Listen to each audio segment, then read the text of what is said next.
What's going on, everybody? It's your boy, Philly the Fourth. I'm here with you today on Chicago Bears Breeze, repping with my chain, being a total idiot, as you guys know that I love to be. My name is Philip Charles Vanderhayden the Fourth, a.k.a. Philly the Fourth. If I've got gear, I'm going to wear it in some fashion on this show. I'll just put it out that way. I'm wearing one glove because I'm like Michael Jackson in this bitch. Screw it, man. We're doing it. We're going all the way. If you're going to be goofy, you might as well embrace it. Embrace it. And that's what I'm doing. So I'm also going to embrace the fact that the Chicago Bears are going to kick ass next season. And that starts with spring practices. As we know, the Bears just did OTAs and minicamp. And coming out, there's actually something that happened that, wait for it, I called. I love it. You guys will get used to this. I'm actually pretty good at this thing. I try. But I did say that Zavion Thomas was a player to check out. If you go back to my earlier videos, I mentioned it on the I can't remember which episode it was, but I know it was one of them where I think it might have been the one where I talked about how Kobe Bryant gushed about the offense. And I talked about Zavion Thomas with his speed being able to take the top off of defenses. I also mentioned it in my collaboration with Andy of the Freeze and Ford podcast. But now it's official. ESPN put out a news, bulletin with a quote from Courtney Cronin, who is a big time, Bears media member. I believe that she actually works with my boy Pat on his Chicago Bears podcast on ESPN. So here we go. ESPN's Courtney Cronin lists Bears wide receiver Zavion Thomas as the team's biggest surprise player in spring practices. Thomas turned in a 4.28 second 40-yard dash at the NFL scouting combine this year. Per Cronin, he has taken ample reps as a punt returner this spring and showed he could be more than just a special team star with his skill set on offense. Bears coach Ben Johnson said Thomas was regularly making plays, but adds that they need to make sure that we can trust him and he's going to align where he needs to and run the route that we need him to. But it sounded like Thomas is still in developmental phase, but if he can refine his route running and prove himself reliable, he could be a big weapon for the Bears this year, says Nick Bodyford. I mean, boom, dude. That's it, period. He's a rookie, so he's got to learn the offense, and I'm sure that learning Ben Johnson's offense is no joke, especially for a receiver, right? I don't know how much they're going to put on him, but some of these routes at times, depending on whether he might not get this as a rookie, but sometimes there's choice routes. I mean, George Kittle was just recently talking on Part of My Take, and he talked about how as a rookie, they threw him right into the fire. Week 1, getting choice routes. So, for those who don't know, a choice route is when the wide receiver, is going out for a route and they need to make the choice based on the coverage that they break down as they're, running their route.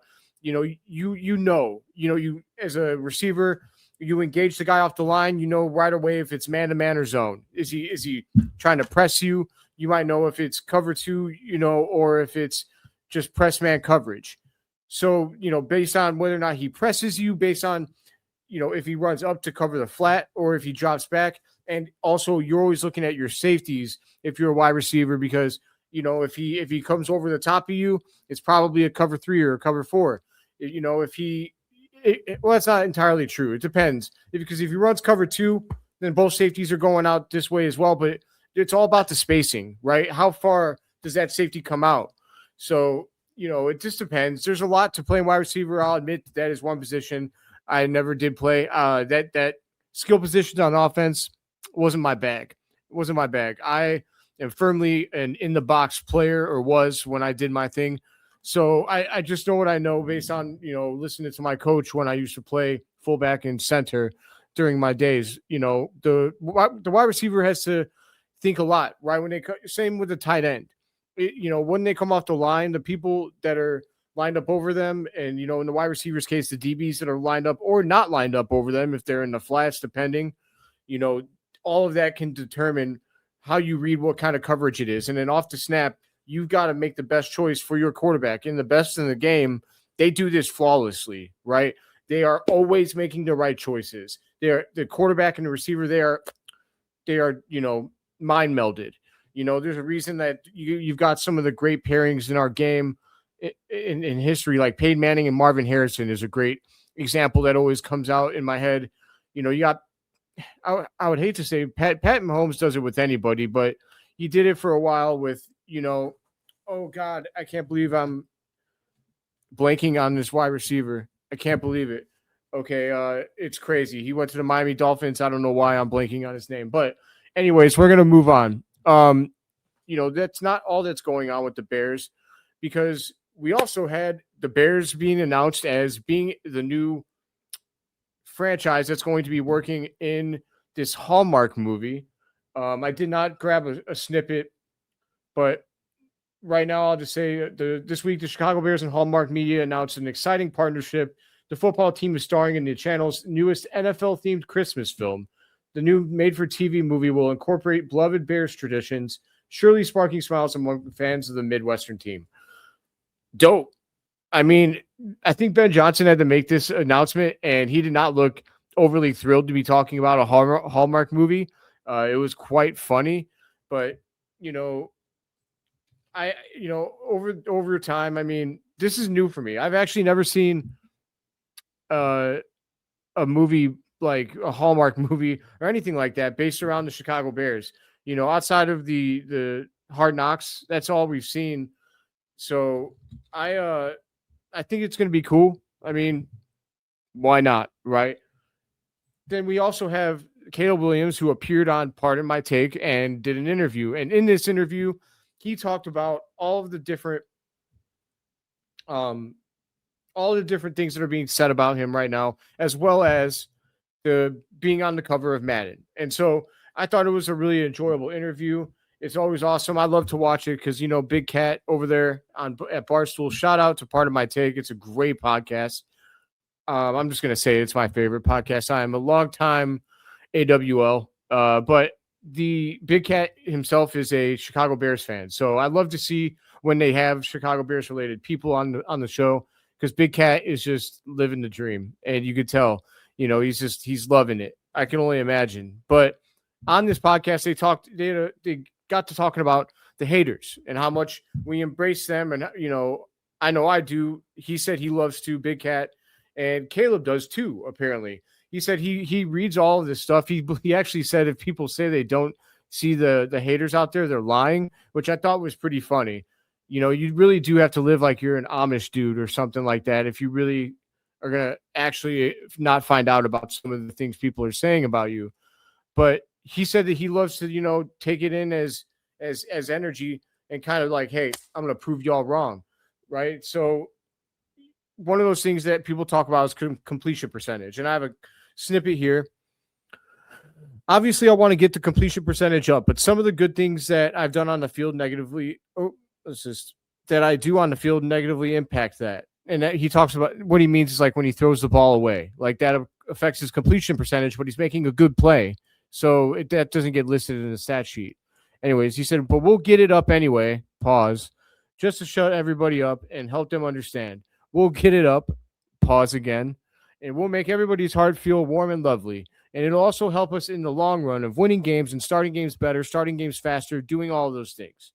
Heading toward a second training camp with Coach Ben Johnson, Williams described their work together as challenging.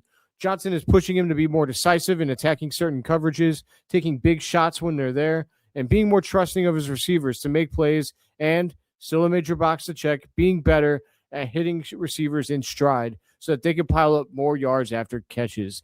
And that would be especially great for Zavion Thomas or even Luther Burden, who we know is a yak machine and, can't wait to I would say he was doing a forced choke on Green Bay, but he actually did a real choke on Green Bay. He just grabbed that dude by his neck. Hey, I love the aggressiveness. Love that you want to punk that dude from Green Bay, Luther, but let's just not get a 15-yard penalty on it. You know what I mean? You got to be able to, you got to be the first guy, because if you're the guy that retaliates, you always get caught, so you just got to know how to be that first guy. And Tyreek Hill, I knew it would come to me. Tyreek Hill was a receiver that I was talking about earlier. You guys got to forgive me. Like, sometimes my brain, it just is firing all cylinders. Like, full disclosure, ADD, baby. It's a lovely thing. So sometimes I forget, but it's going to come back to me. And I just believe in being completely genuine. I film these episodes, one shot, one kill. I film it, and whatever it is, that's what I post. You will never see like a pause or me editing anything. I don't edit jack shit. I post it, so that's one thing you can know about me. Like, what you see is what you get. I'm pressing play on the camera. I don't got a script. I don't got any of that. I'm just firing off the dome to talk to you guys, talking Bears football, because that's what I know, that's what I love, and that's what I want to do.